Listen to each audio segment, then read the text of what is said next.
Boa noite, amado e amada irmã. Estou iniciando mais uma live e esta live tem como propósito trazer um despertamento para o povo de Deus. Isso me faz lembrar da carta de Paulo aos Efésios, no capítulo 5, quando ele diz, pelo que diz: Desperta, ó tu que dormes, levanta-te de entre os mortos e Cristo te iluminará. Eu me faço uma pergunta: como é que você enxerga a vida cristã? Quando você vai a uma igreja, como é que você olha para a igreja e observa o que está acontecendo diante dos seus olhos?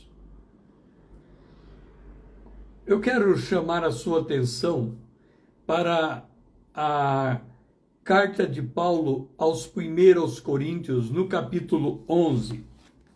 E esta é uma carta profundamente reveladora de como nós podemos observar a igreja como um todo. Nós sabemos que a coisa mais importante, Edgar, seja muito bem-vindo. Nós sabemos que a coisa mais importante do culto ao longo dos meses é o culto de ceia. E quando nós lemos 1 aos Coríntios, no capítulo 11, a partir do verso 28, nós encontramos assim: Examine-se, pois, o homem a si mesmo, e assim coma do pão e beba do cálice. Então, aqui nós estamos falando da ceia, e esse é um texto que ele é lido de contínuo, pelo menos uma vez por mês em muitas das igrejas. Na sequência do texto, ele diz assim: quem come e bebe sem discernir o corpo, come e bebe juízo para si. Então, o que ele está dizendo? Que quando nós participamos da ceia do Senhor, nós temos que discernir o corpo de Cristo. E que é o corpo de Cristo? A igreja. E qual a importância de observarmos a igreja tendo esse discernimento de que ela é o corpo de Cristo? Se nós formos para o livro do Apocalipse, no capítulo de número 1, nós encontramos a igreja representada por castiçais, 7 castiçais, e Jesus no meio dos 7 castiçais. Esta é uma cena marcante no livro do Apocalipse, e nós podemos fazer o desenho da cena. 1, 2, 3, 4, 5, 6, 7 castiçais. Nesses 7 castiçais está o Filho do Homem no meio dos castiçais, e ele tem 7 estrelas à sua mão. O próprio livro do Apocalipse, ele interpreta essa simbologia. Ele diz que os castiçais são as 7 igrejas do Apocalipse, e ele diz que o Filho do Homem tem à sua mão direita 7 estrelas, que são os anjos destas igrejas. Mas o que chama atenção antes desse evento é que quando João Batista está ali, ele, como profeta, ele é chamado para ouvir por uma voz que ele chama pelas costas, e ele tem que se voltar para olhar para aquela voz que estava lhe chamando. E ele encontra primeiro os 7 castiçais, depois ele vê no meio deles o Filho do Homem. A ideia aqui é que para eu enxergar Cristo, primeiro eu tenho que ver a igreja, que é o corpo de Cristo. Cristo é o cabeça da igreja. Então, a igreja, ela é o corpo de Cristo, e no capítulo 1 do Apocalipse, ela está sendo vista como uma igreja gloriosa com Cristo no meio dela. Por outro lado, no capítulo 2 e 3 do Apocalipse, estas mesmas igrejas são vistas sob um outro ângulo. Elas são vistas como igrejas que podem estar em condições repreensíveis e igrejas que podem ser vistas em posições de vitória. Então, o Senhor repreende as igrejas que precisam ser repreendidas e elogia as igrejas que precisam ser elogiadas. Então, nós temos o corpo de Cristo e nós temos Cristo, o cabeça desse corpo. Quando nós voltamos para o texto da ceia, nós encontramos a necessidade de discernir o corpo de Cristo. E essa necessidade de discernir o corpo de Cristo é a capacidade que temos de enxergar em cada igreja, em cada membro desta igreja, o Espírito de Deus habitando, formando em todos uma única família. Nós somos famílias de Deus. Então nós temos que ter a capacidade de discernir essa família, de discernir a igreja.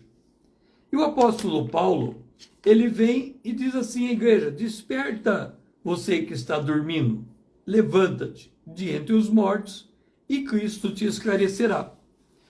Essa aí figura, os mortos, diz respeito ao mundo. O mundo não tem o discernimento da palavra de Deus. Ele não consegue perceber as realidades espirituais.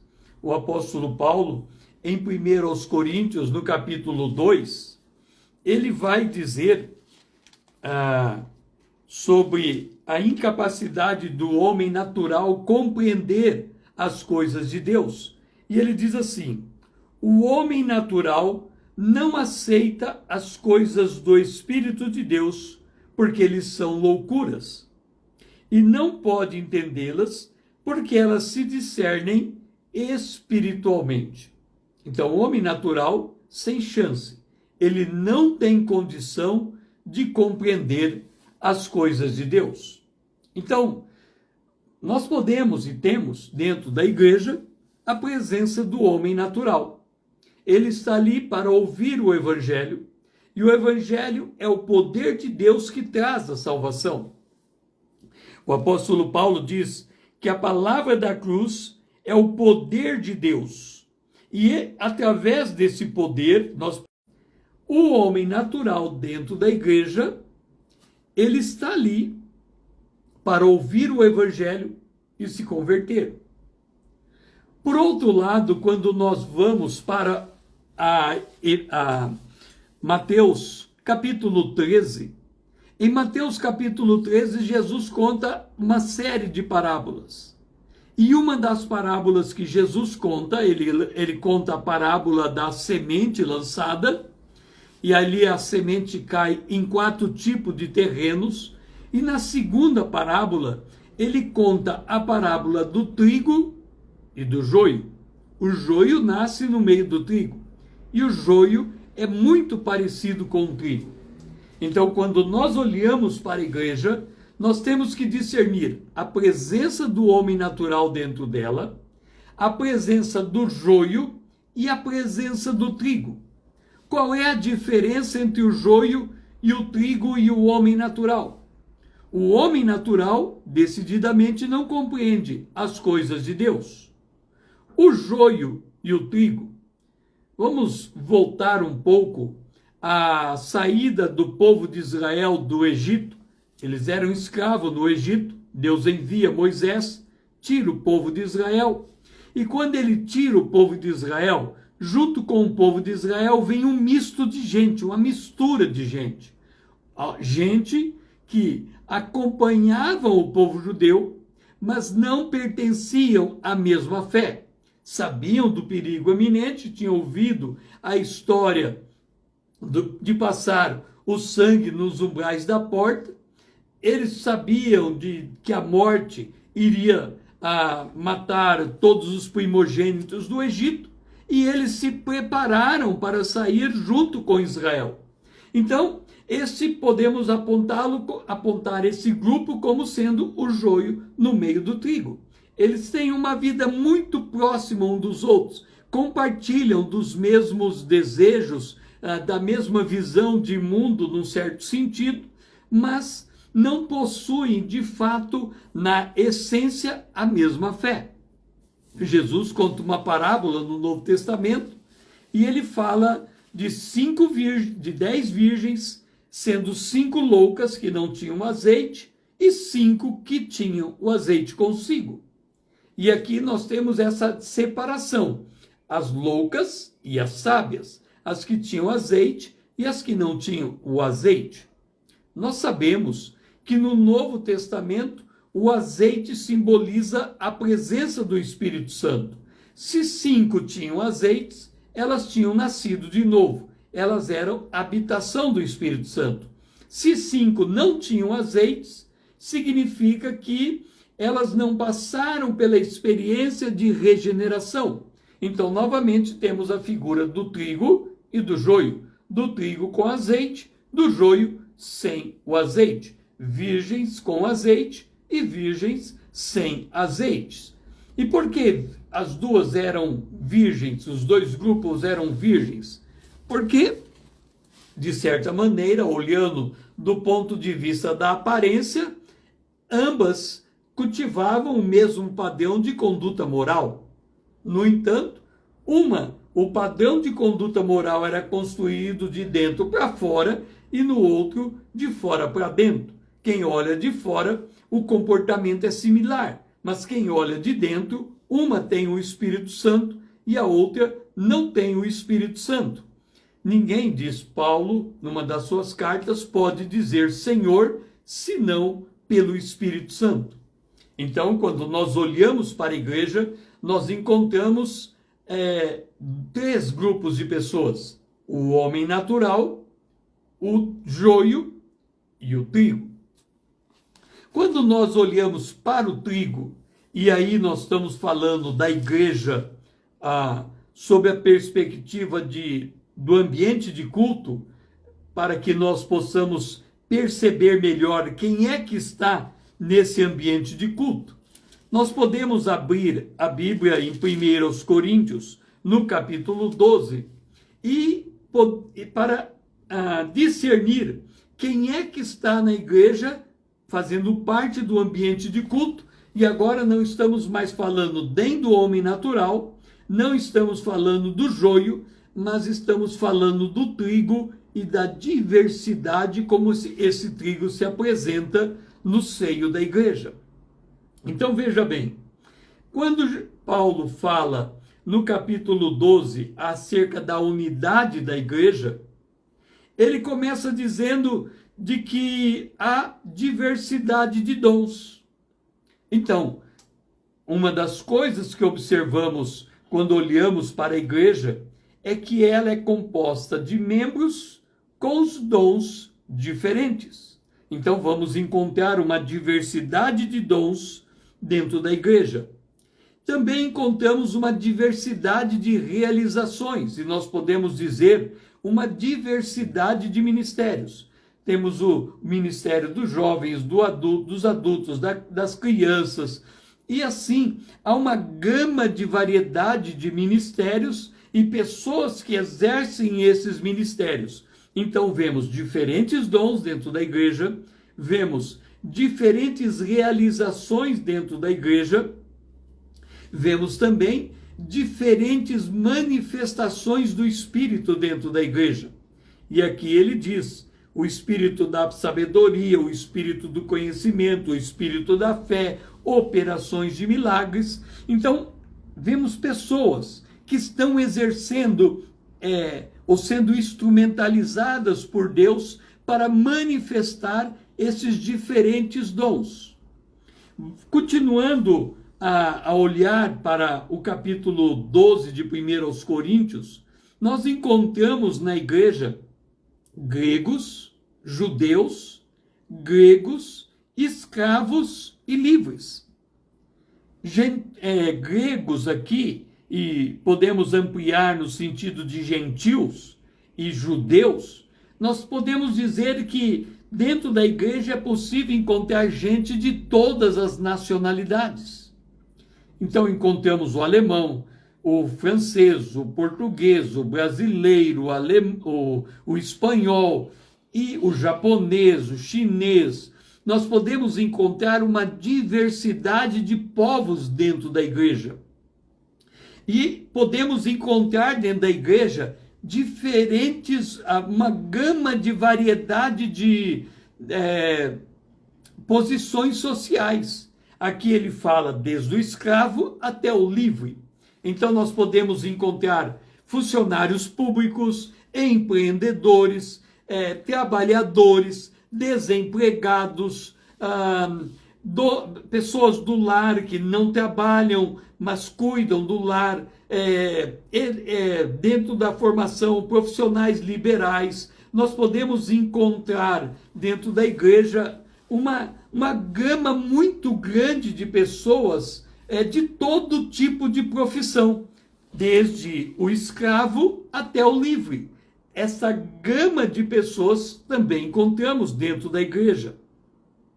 Também encontramos dentro da igreja, o apóstolo Paulo, ele fala assim, um pode ser olho, o outro pode ser boca, o outro pode ser ouvido, o outro pode ser olfato. Então, nesse caso, encontramos pessoas que têm diferentes percepções. Um enxerga, o outro ouve, o outro fala, o outro... Cada um é mão, o outro é pé, um movimenta. Então, a igreja é formada por uma diversidade de pessoas que exerce, que têm diferentes percepções da vida. Por exemplo, Jesus curou um homem e ele perguntou para ele, o que você vê? E ele disse, eu vejo homens como árvores andando. Ou seja, ele tinha uma visão falha da pessoa humana. Ele comparou pessoas como árvore, estava fora de foco os seus olhos. E ele precisava melhorar esse foco. E quem tem uma má percepção da realidade, ele vai tirar más conclusões, e quando ele tira más conclusões, ele traz problemas, ele traz dificuldades. Então nós temos pessoas assim. O apóstolo Paulo também fala que dentro da igreja tem pessoas fracas. Ele fala que tem pessoas que não são decorosas, e pessoas que são honradas. E aqui nós podemos dizer, vamos pegar do ponto de vista do vestir, né, pessoas que vão para a igreja de chinelo, pessoas que vão de sapato, de tênis, pessoas que podem ir de short, não é comum isto, mas outros podem ir de terno e gravata. Então nós temos uma gama de pessoas que, de acordo com suas posses, vão vestidos conforme podem para ir a um determinado culto. Nós vemos pessoas dentro da igreja, pessoas honradas, mas também encontramos pessoas que sofrem. Agora, observe um detalhe. Nós olhamos para a igreja e vemos essa gama de pessoas. E eu pergunto para você, é possível, em um culto normal, em que você tem essa gama de pessoas, colocar uma mensagem niveladora? O que seria uma mensagem niveladora numa igreja com tanta diversidade? Seria eu dizer para a igreja, por exemplo, que todos devem se tornar empreendedores. Nós temos o escravo, nós temos o livre. Nós estamos dizendo que o escravo tem que mudar a sua lógica social e se tornar livre. E o livre vai o quê? Continuar livre? Ou o pobre tem que ser rico e o rico cada vez mais rico? Ou seja, o que eu estou dizendo não é possível.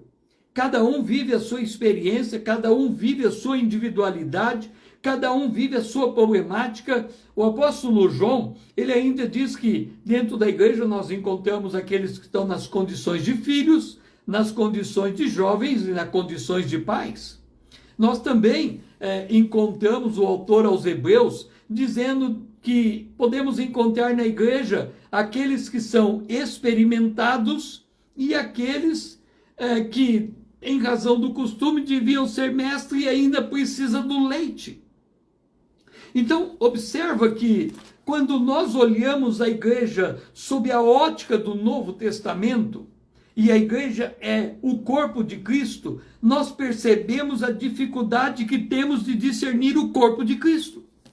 Porque certas pessoas, elas só discernem o corpo de Cristo sob uma ótica, sob um grau, sob uma... Se a pessoa está enferma, será que ela é crente? Se a pessoa está passando por necessidades financeiras, será que ela é crente? Se uma pessoa está passando por profunda condição de estado de depressão, será que ela é crente? Se uma pessoa está manquejando, será que ela é crente? Quando nós olhamos para a aparência e queremos enquadrar o cristão numa mesma redoma, no mesmo molde, numa mesma forma de ser, nós não conseguimos enxergar a igreja em um templo, em um ambiente de culto. Porque não vamos querer aceitar diferentes posições sociais, diferentes estaturas, diferentes níveis de maturidade, diferentes condições físicas e psicológicas. Mas tudo isso faz parte da igreja ao mesmo tempo. Então, se um pastor, ele realmente tiver a visão da realidade do ambiente de culto, ele tem que se colocar diante de Deus e dizer: que mensagem eu entrego para esta igreja? Imagine você a seguinte cena. Vamos pegar 2 personagens da igreja, 3 personagens. Uma pessoa, o homem natural, que está entrando na igreja pela primeira vez. O homem espírito nascido de novo, o trigo que está sentado no banco da igreja, e o diácono que está na porta da igreja. A igreja está lotada e todos os bancos estão ocupados. Ele precisa uma vaga para o homem natural sentar na igreja. Ele percebe que ali dentro da igreja tem um membro da igreja que está sentado. Ele vai até esse membro da igreja e diz: olha, você é membro da igreja, ali está o homem natural, ele precisa de um lugar para sentar, você pode se levantar do seu lugar e dar o lugar para ele? Ok? Só que esse diácono não percebeu que esse homem que ele está tirando desse lugar está sentado ao lado da sua esposa com 2 filhos no meio. E na hora que ele se levantar, os filhos vão sair correndo na igreja e a esposa sozinha não vai conseguir dominar os 2 filhos. Ou seja, ele escolheu uma pessoa porque ele achou que ela era cristã e, portanto, ela tinha que se retirar, mas não percebeu que ela estava num ambiente familiar e, além de assistir o culto, ela tinha que cuidar da sua família. Podemos pegar uma outra ou ter uma outra ótica? O diácono, ele precisa de um lugar para alguém sentar, e ele vê um membro da igreja, e ele vai e escolhe a dedo, e ele pega aquela pessoa e diz: levanta do seu lugar que eu tenho alguém para sentar no seu lugar. Mas ele não sabe que aquela pessoa está passando por por grandes tribulações, por profundas perturbações, em estado de, vamos dizer, em estado de depressão profunda. E ele está tirando a pessoa apenas porque ele achou que ela era crente e podia ser retirada daquele lugar para colocar outro no lugar.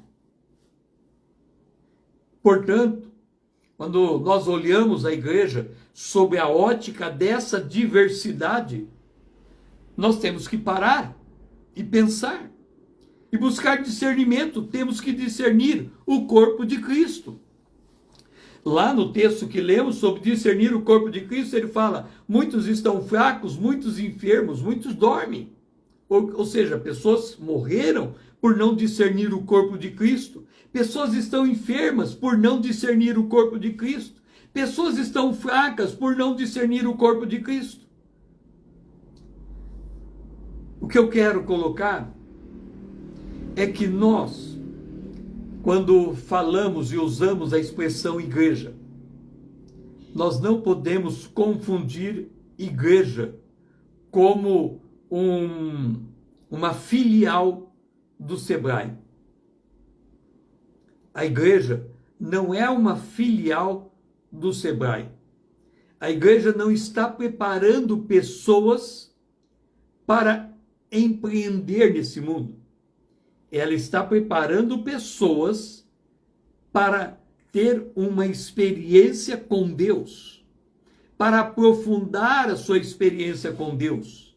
Ela pode ter que dizer a uma pessoa, como Paulo disse a Timóteo: toma um pouco de vinho por causa das suas muitas enfermidades. Ela pode ter que aconselhar o próprio apóstolo Paulo, que dizia que ele passou por uma tribulação tão grande que chegou a desesperar da sua própria vida. Nós sabemos que existem países que, para cristãos falar entre si, tem que ser por código. Porque se os homens naturais tomarem conhecimento, os levam à prisão, à tortura e pode chegar à morte. Então, o ambiente de uma igreja é um ambiente multifacetário. Tem as mais diversas expressões. E aí, nós vamos para o apóstolo Paulo, falando da igreja, no capítulo 2, em Efésios. E ele diz assim que Jesus é o cabeça e o seu corpo ele colocou o cabeça sobre as coisas e deu à igreja, o qual é o seu corpo. E ele vem e diz assim: ele deu vida, estando vocês mortos em delitos e pecados. E quando ele fala mortos em delitos e pecados, nós temos uma gama de pessoas que se enquadram em diferentes variantes do pecado. Nós podemos ter pessoas alcoólicas, pessoas dependentes de drogas. Nós podemos ter pessoas rancorosas, pessoas que não sabem perdoar. Nós podemos ter pessoas tranquilas, mas que não se incomodam com nada. Então, tudo isso faz com que já faz uma grande diversidade das pessoas que estão entrando numa igreja. Não dá para nivelar todas elas em um mesmo ponto de experiência. Mas o apóstolo Paulo, ele fala no verso 4 do capítulo 2 da carta aos Efésios: Deus, sendo rico em misericórdia, por causa do grande amor com que nos amou, estando nós mortos em nossos delitos, nos deu vida juntamente com Cristo. Pela graça sois salvos. E juntamente com ele nos ressuscitou e nos fez assentar nos lugares celestiais em Cristo Jesus. E aí vem, para mostrar nos séculos vindouros a suprema riqueza da sua graça em bondade para conosco em Cristo Jesus.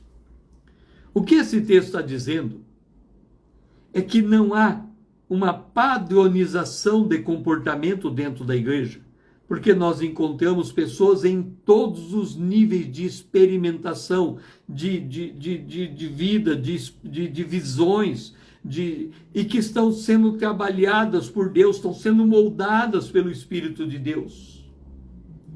Mas que Deus usa cada uma na sua diversidade, na sua singularidade, para demonstrar a grandeza da sua misericórdia, para demonstrar como ele trabalha com o fraco, como ele trabalha com o forte, como ele trabalha com o empregado, como ele trabalha com o empreendedor, como ele trabalha com o enfermo, como ele trabalha com o que tem saúde, como ele trabalha com quem tem ministério, como ele trabalha com quem não tem ministério.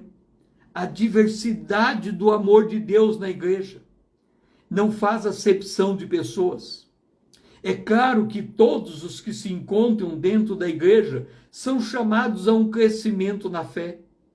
Mas o fluxo de entrada e de crescimento varia muito, porque todo dia está se convertendo alguém que está entrando e percorrendo o caminho e precisa ser cuidado nas mais diferentes experimentações no momento em que ele está vivendo. Então, quando nós olhamos para a igreja e temos que discernir o corpo de Cristo, nós temos que enxergar a diversidade. Não só aquela diversidade que preenche os nossos olhos, mas aquela diversidade que os nossos olhos tendem a não querer olhar.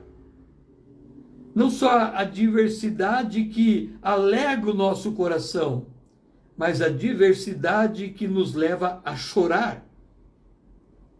Não só a diversidade que faz com que o indivíduo tenha grandes posses, mas também a diversidade daquele que não tem nada e precisa de um pedaço de pão.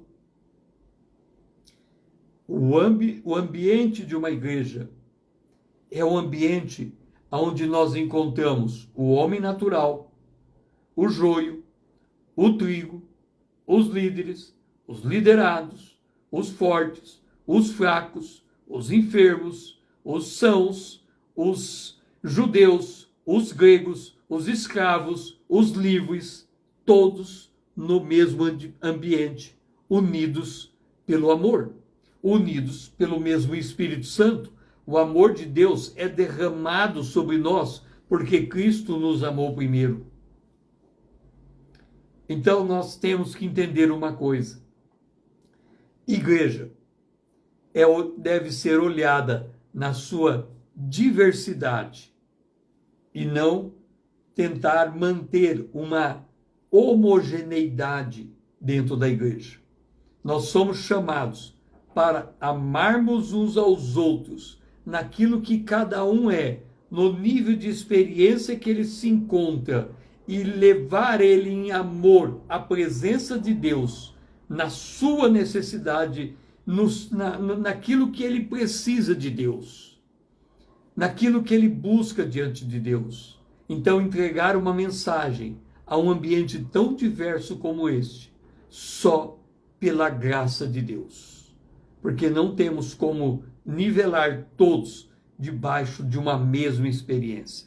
Deus precisa falar com todos na diversidade, a um mesmo instante, em um mesmo culto. E nós temos que ter a capacidade de enxergar toda essa diversidade, porque só assim estaremos discernindo o corpo de Cristo. Que o Senhor seja louvado.